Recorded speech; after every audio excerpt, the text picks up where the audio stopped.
Essa parte agora, que a gente vai ver, para quem entendeu já a parte de flexão, é extremamente simples. Não tem nenhuma dificuldade adicional, pelo contrário, é mais fácil do que flexão. A gente vai ver, então, como dimensionar viga, inicialmente submetida apenas à torção.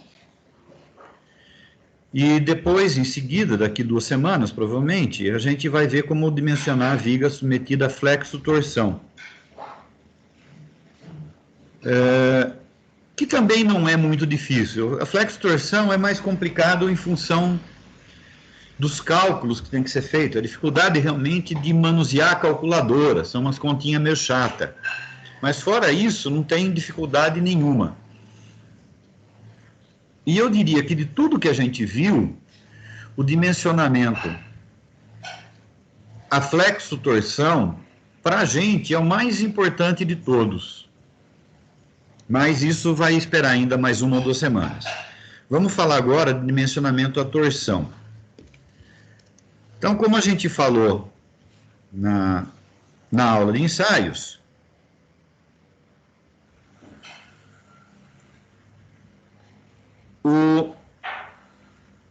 uma barra submetida à torção, ela sofre, o cisalhamento.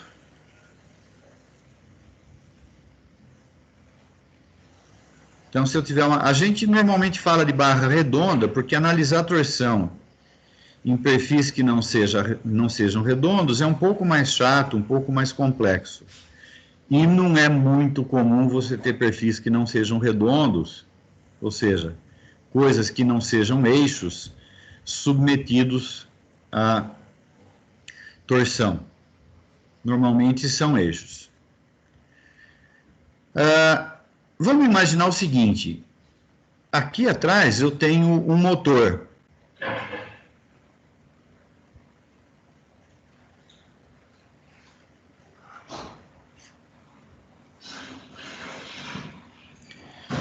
O eixo desse motor foi ligado aqui nesse eixo por uma luva. Vamos dizer que eu quero levar o torque desse motor para um ponto distante. Normalmente, eixo de motor é curtinho. Vamos dizer que eu quero levar ele para um ponto mais distante. E aqui eu vou pôr uma outra luva que eu vou ligar com a minha máquina, né? Deixa eu fazer essa luva um pouco mais 3D aqui.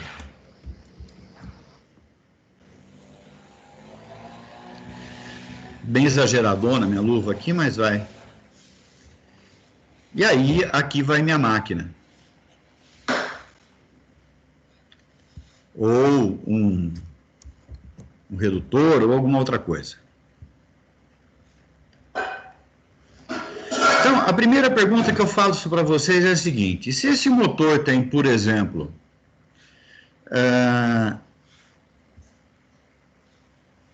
20 CV de potência e gira a 1780 RPM, qual que é o torque do motor? O torque é a mesma coisa que momento torsor, né? Qual que é o momento torsor do motor a 20 CV 1780 RPM? Vocês viram isso em elementos de máquinas ou não?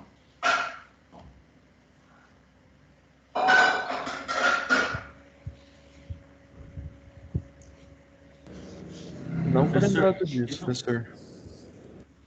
Se eu perguntar para o professor André, ele vai falar que ele não deu a equação que relaciona RPM, potência e momento torsor. Ele vai confirmar para mim o que vocês estão falando. Ok. Então eu vou falar, isso é da disciplina de elementos de máquinas, então eu não vou entrar em muito detalhe. Então, o momento torsor vai ser 30.000 sobre π vezes potência dividido pelo RPM. Se vocês forem na página, deixa eu encontrar aqui para vocês isso. Se vocês forem lá na parte de elementos de máquinas,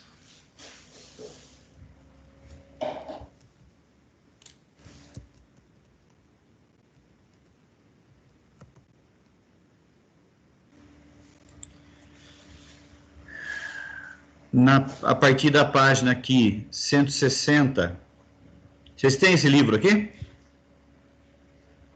Tem. Beleza? Então, se vocês forem lá a partir da página 160, está aqui a dedução, que é isso daqui, ó. Só que ele chama a potência de N maiúsculo e eu chamo de pote, que eu não gosto. Isso daqui, essa equação tem tudo a ver com as unidades. Então, deixa eu dar as unidades que nós vamos trabalhar aqui, que é a unidade mais conveniente para a gente. Então, a gente vai trabalhar com o momento torsor na mesma unidade que a gente usa para o momento fletor. Qual que é mesmo? Newton vezes? Milímetro. Obrigado, Laura. Vocês lembram que essa chavinha aqui, né? Esse colchete. A unidade de potência que a gente vai estar falando aqui é o watt. E a unidade de rotação é o RPM. Então, para esse conjunto de unidades aqui, é com isso que a gente vai trabalhar. Agora, veja bem. Se eu multiplicar esse cara aqui por 1000, isso vai ficar Newton vezes metro, né? Porque 1000 milímetros dá 1 metro. E se eu multiplicar esse cara aqui por 1000, dá quilowatt. Ou seja, se eu estiver trabalhando com Newton metro, quilowatt e RPM, a fórmula é igual se eu estiver trabalhando com Newton vezes milímetro, watt e RPM. Alguma dúvida nesse aspecto aqui? Todo mundo entendeu essa jogadinha de unidade aqui? Deu para entender, sim, senhor. Por que eu estou falando isso para vocês? Porque no livro, ele trabalha com esse conjunto aqui, ó.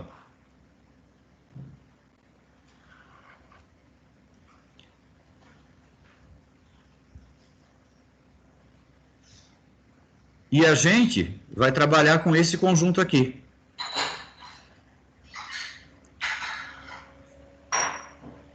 E daí você fala, pô, professor, mas tem a mesma equação? Tem a mesma equação, porque eu multipliquei uma unidade do lado de cá por 1000 e a outra unidade do lado de cá eu multipliquei por 1000 também. Então ficou tudo igual. Ou seja, a primeira coisa, olhando agora para os dados que eu dei aqui e para essa equação, qual que é a primeira coisa que a gente vê lá? Eu estou falando em potência em CV e a nossa equação tem a potência em watt. Então, a primeira coisa que a gente tem que fazer é transformar o CV para watt.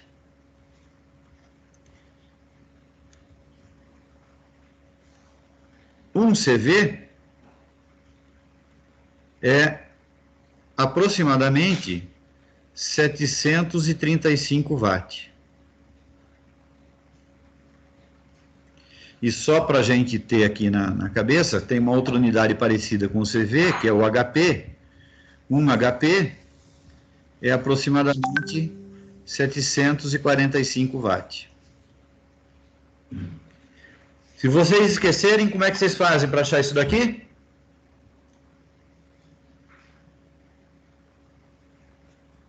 Vocês vão lá no celular de vocês e escreve assim, ó. Abre o Chrome e escreve assim: dCV para watt. Beleza? Ou de HP para watt.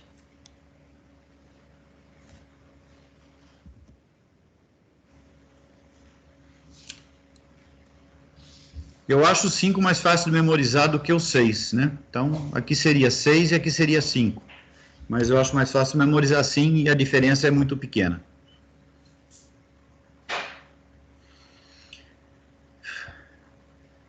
Se você for fazer uma coisa extremamente séria, você usa lá 2, 3 casas depois da vírgula. Estamos entendidos até aqui? Está tranquilinho? Então, qual que é a nossa potência em... Se eu tenho 20 CV, está para watt, como 1 CV está para 735. Então, 20 CV é igual 20 vezes 735 watts, que é igual... 14.700. Obrigado.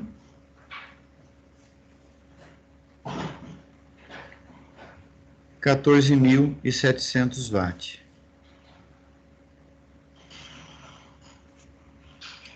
Agora a gente pode entrar na formuleta nossa lá então e calcular qual que é o momento torsor. Pode pegar essa fórmula aqui e fazer o cálculo do momento torsor. Então, o momento torsor é igual a 30.000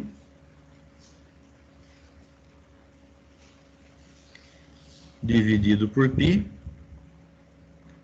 vezes 14.700 dividido por 1.780.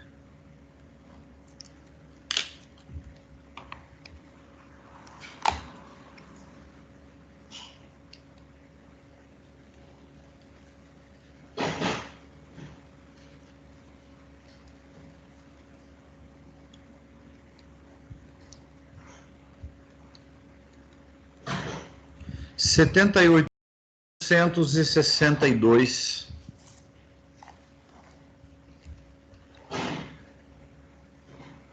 $78.862. A gente entrou aqui em watt, portanto a saída é Newton vezes milímetro. Se eu tivesse entrado em quilowatt, a saída seria Newton vezes metro e daria 78,862.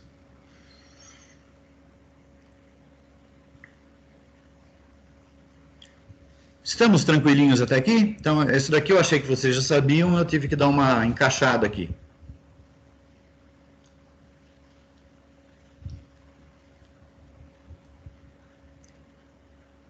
Vamos voltar para o nosso motorzinho lá em cima, então, para a nossa ligação.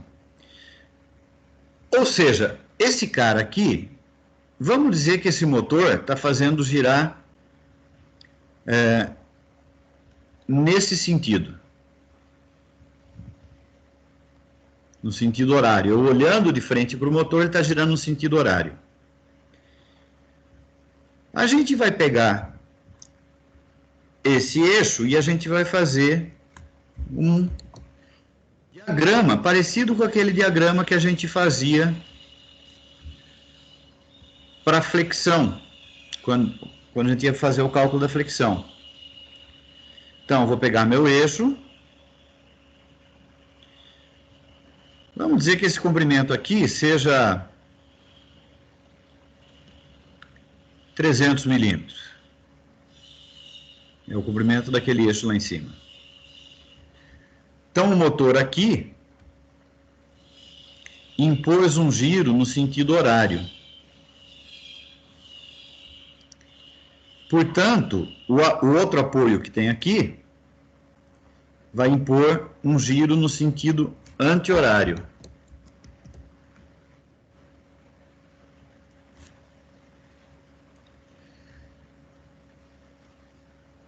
Ou seja,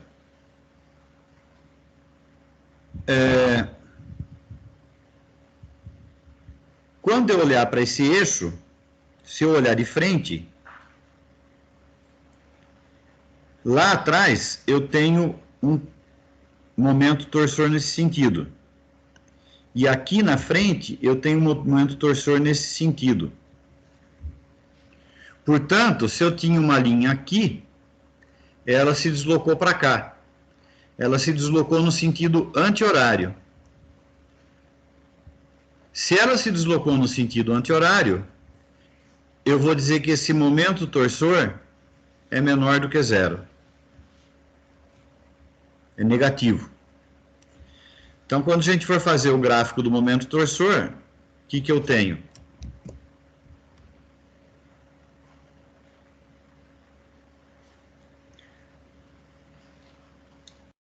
Ao longo de todo o eixo, eu tenho um momento torsor dado em Newton vezes milímetro, que vale 78.862, e ele vale do ponto zero. Opa, só que, desculpa, né? Qual que está o erro aqui? Esse cara é negativo.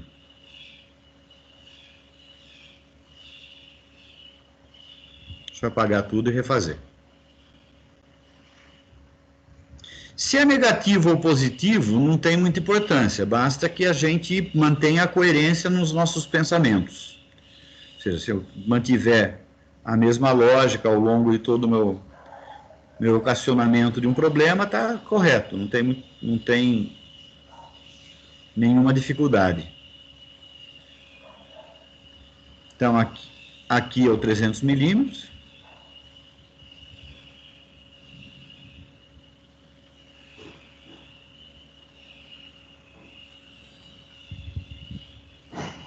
E aqui é o menos 78.862. E ao longo de todos os 300 milímetros, o eixo está submetido a esse mesmo momento torsor.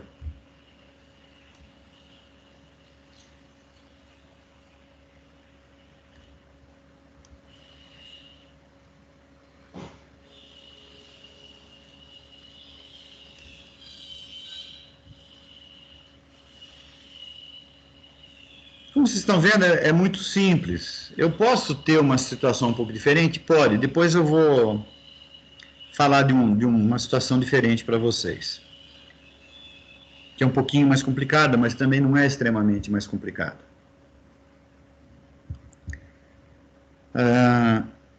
E aí, o que eu faço com isso? Aí eu tenho o seguinte, a minha tensão de cisalhamento vai ser igual o momento torsor sobre o módulo de resistência. O que será que falta aqui? Vamos ver quem consegue adivinhar o que falta aqui. Para que a gente usava o módulo de resistência, pessoal?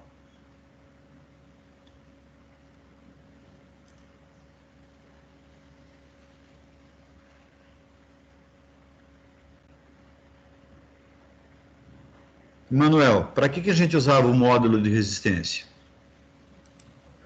Professor, eu não me recordo, tô tentando achar aqui no caderno. Tensão é igual ao momento fletor sobre módulo de resistência? Lembra disso? Quando eu tenho uma barra submetida à flexão, portanto eu tenho um momento torsor dentro da barra, eu tenho que a tensão que está sendo aplicada em qualquer ponto da barra é o momento torsor naquele ponto dividido pelo módulo de resistência naquele ponto, e aí eu tenho a tensão máxima em um determinado corte da barra. A mesma coisa aqui, só que tem uma diferença. Quando a gente falou de módulo de resistência, quando a gente falou do módulo de resistência para flexão, eu estava falando de um esforço que ocorria assim, ó.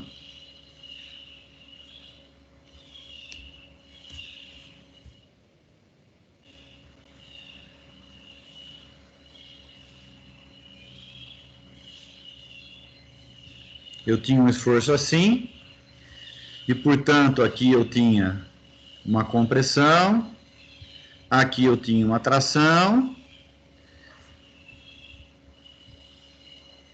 e aí, nesse ponto aqui, ou nesse ponto aqui, que são os pontos, né, mais distantes mais distantes não, mas os pontos na superfície, nesse ponto eu tenho, para cada corte, o momento fletor máximo, ou momento fletor máximo, não, tensão máxima, que é igual o momento fletor no corte. Então, esse corte aqui tem um momento fletor, cada corte tem seu momento fletor, dividido pelo módulo de resistência naquele corte, porque a gente estuda aqui normalmente barras que têm a mesma geometria ao longo de toda ela, mas eu posso ter barras com geometrias diferentes. Nesse caso aqui, a gente chamava o módulo de resistência de WX ou WXX. Tem lugares que aparece de um jeito ou tem lugares que aparece de outro. Nesse caso aqui, a gente tem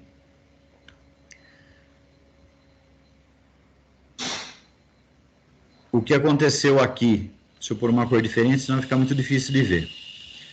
Eu torci a minha barra, eu tinha uma reta que originalmente estava nessa posição, aí devido aos esforços ele foi parar nessa posição, e como eu tive essa mudança aqui, eu tive esse ângulo, surgiu uma tensão de cisalhamento, e essa tensão de cisalhamento é o momento torsor dividido pelo módulo de resistência polar. Eu não vou aprofundar de como a gente calcula o momento de inércia polar, que depois do momento de inércia polar a gente deriva o módulo de resistência polar, a gente vai direto para a nossa tabela.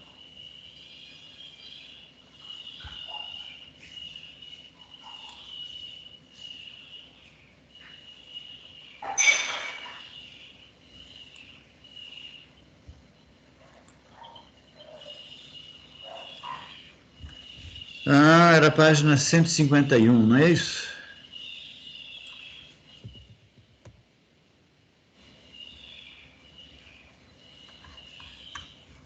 Não, 150.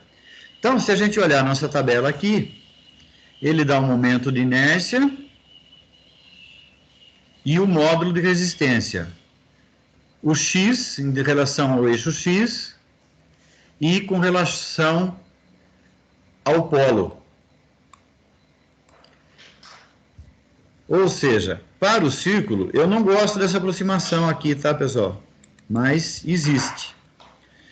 Então, para o círculo, o módulo de resistência polar é πd ao cubo dividido por 16. E dificilmente a gente vai fazer, eu não vou fazer com vocês nenhum exercício que não seja com eixos circulares. Como eu falei, é uma situação rara você ter eixos não circulares submetidos à torção. Até existe. Vocês vão achar, às vezes, barra de ligação quadrada, tal. E aí é só substituir esse cara aqui por esse cara aqui, ó. Na verdade, do quadrado está aqui. 0,208 vezes A ao cubo. E isso vale para pequenas deformações, tá? Quando eu pego uma barra quadrada e realmente deformo ela violentamente, essa equação aqui já não vale mais, mas para pequenas deformações vale, e a gente dimensiona ela considerando pequenas deformações.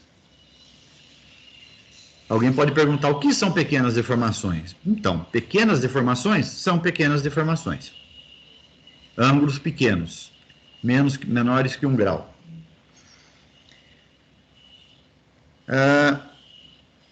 Voltando aqui então, a gente vai usar essa equação aqui, ó, πd ao cubo sobre 16. Então, o módulo de resistência polar do círculo é igual π vezes d ao cubo sobre... Opa! Onde que ele foi achar esse triângulo aí, hein? Sobre 16. Ou seja, se eu juntar agora essa equação e essa equação aqui, eu tenho o seguinte.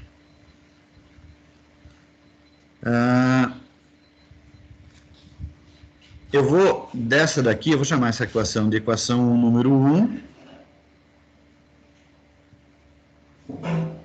E essa equação aqui de equação número 2. Então, a equação 1, eu vou modificar ela. Eu vou fazer que o módulo de resistência polar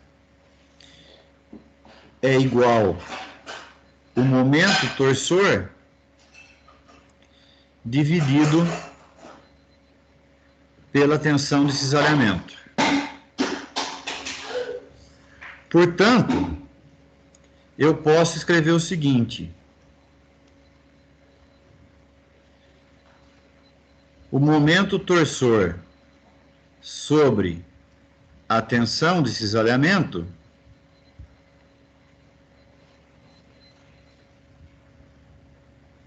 é igual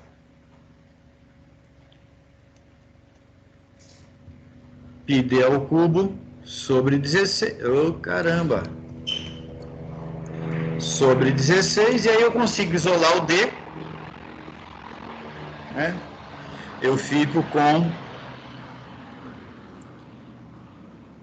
D é igual